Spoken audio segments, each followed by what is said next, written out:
Subscribe now. Press the bell icon. Never miss an update. If you like videos, please like and share your friends and family. Good morning all. Mrudmai Joshi here.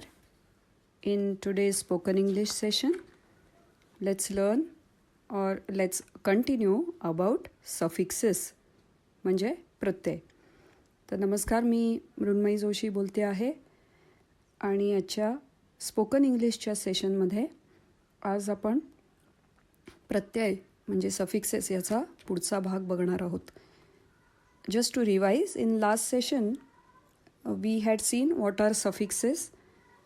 Suffixes are set of letters that are added to the end of words to change their meaning or grammatical function.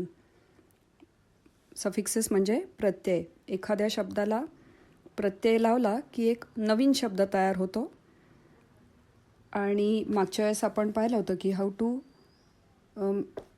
How suffixes are used to make nouns. म्हणजे आपण पाहिलं होतं की ॲक्टचं होतं actor, ऑक्युपायचं होतं occupation.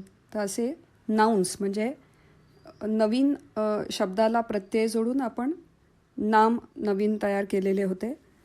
आता आपण suffixes वापरून ॲडजेक्टिव्स तयार करणार आहोत. Today we are going to learn how suffixes are used to make adjectives. We add certain suffixes to nouns and verbs to form adjectives. Adjectives म्हणजे विशेषण. First suffix is OUS. So if you add this suffix, then FURY, fury. Fury म्हणजे खूप राग अथवा संताप किंवा चिडणं. So fury becomes furious. FURIOUS. Suffix add केल्यावर स्पेलिंग बदललं आहे. Industry becomes industrious. INDUSTRIOUS. Industrious. Next suffix is ABLE. हे ABLE सफिक्स आपण बरेचदा वापरतो. ABLE किंवा IBLE. This suffix suggests that something is possible. When added to verbs, these often makes adjectives. उदाहरण घेऊया. लाईक, LIKE, लाईक म्हणजे आवडणे, becomes लाईकेबल, LIKEABLE. आवडण्याजोगं थोडक्यात. Count, COUNT, count becomes countable, COUNTABLE.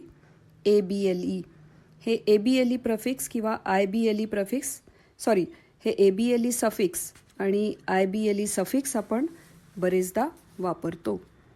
Countable, लाईकेबल, बिलिव्हेबल. तर हे सफिक्स बरेचदा वापरलं जातं. पुढचं आहे IVE. हे जे सफिक्स आहे ते सपोज आता वर्ड घेतला transit, becomes transitive, TRANSITIVE, transitive. Attract becomes attractive, ATTRACTIVE. पुढचं सफिक्स आहे FUL, फुल. हे पण सफिक्स आपण खूप वेळा वापरत असतो. म्हणजे for example care, CARE, care म्हणजे काळजी, becomes careful. Use becomes useful. FUL suffix पण आपण खूप वेळा वापरत असतो. Next suffix AL. आता हे AL जे सफिक्स आहे ते ॲड केलं की शब्दाचं स्वरूप थोडंसं बदलतं, स्पेलिंग बदलतं. सो मदर, MOTHER, मदर म्हणजे आई, बिकम्स मॅटर्नल. AL लावलं त्याला सफिक्स की शब्द बदलतो, तो होतं मॅटर्नल. मॅटर्नल म्हणजे आईकडचं. तसंच फादरचं होतं पॅटर्नल. फादर म्हणजे वडील आणि पॅटर म्हणजे फादर, म्हणजे तो जो ओरिजिन आहे त्या शब्दाचं ते आहे PATER. पॅटर म्हणजे फादर आणि त्यामुळे त्याचं होतं पॅटर्नल. तर थोडक्यात AL सफिक्स लावलं की तो शब्द चेंज होतो. पुढचं सफिक्स आहे IC किंवा ICAL. This suffix is also used many times. So if you say class, it becomes classic or classical. CLASSIC classic or CLASSICAL classical. हे सगळे आपण ॲडजेक्टिव्स बघतोय. Then next suffix is ISH. ISH. त्याचं उदाहरण सांगता येईल style.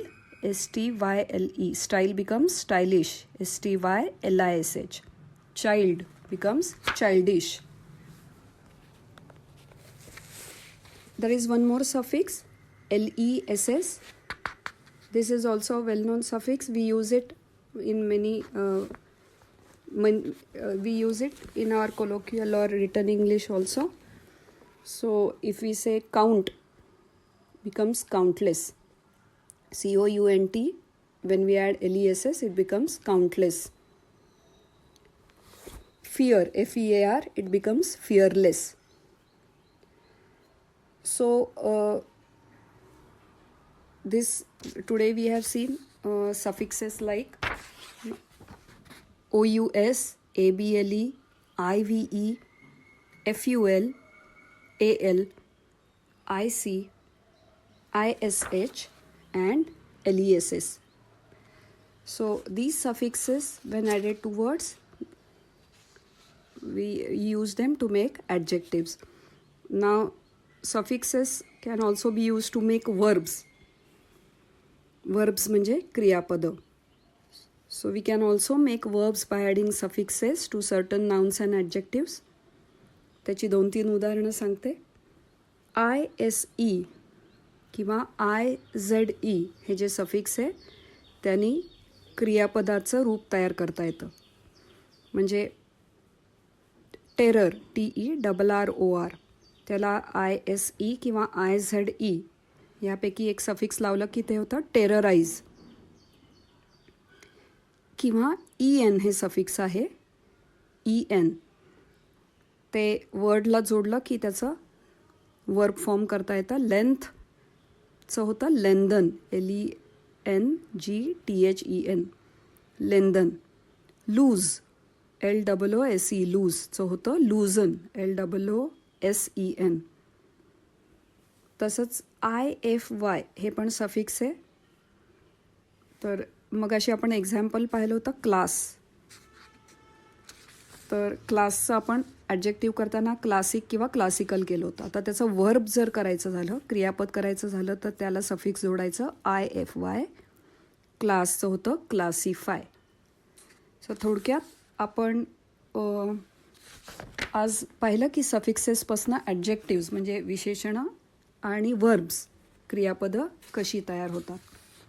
So this is all for today's session in suffixes, and I hope these new words whatever we have learnt and the suffixes will increase your vocabulary and help you in writing or speaking good English. So that's all for today. Thank you. Have a nice Sunday.